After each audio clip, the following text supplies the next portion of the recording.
و خداوند به موسی سخن رانده گفت: دقت نما که من بصلئیل ابن اوری ابن هور را از سبط یهودا به نام خواندم و من او را از روح خدا، از حکمت و فهم و دانش و هر هنر پر کردم، تا که صنعتها را آموخته با طلا، نقره و مس کار کند و سنگها را برای مرصع کاری حک نماید و چوب تراش گردیده هر کار را بجا آورد.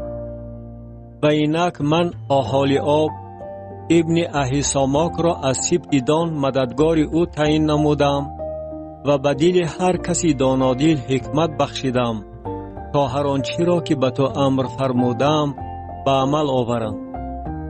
خیمه جامع و صندوق شهادت و سرپوشی که بران است و تمام کالای خیمه و میز و کالایش و چراغدان طلای خالص و تمام کالایش و قربانگاه بخور و قربانگاه قربانی سوختنی و تمام کالایش و لگن و پایش و لباس خدمتی و لباس مقدس برای هارون کاهن و لباس پسرانش برای کهانت و روغن تدهین و بخور معطر برای قدس، همه‌اش را آنچنان که به تو امر فرمودم آنها به عمل خواهند آورد.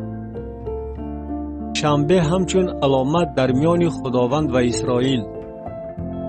و خداوند به موسی سخن رانده گفت: و تو به بنی اسرائیل سخن رانده بگو: اما شنبه های مرا رعایت نمایید، زیرا که این در میان من و شما در نسل های شما علامت خواهد بود، تا بدانند که من خداوند هستم که شما را تقدیس میکنم. و شنبه را رعایت نمایید، زیرا که آن برای شما مقدس است.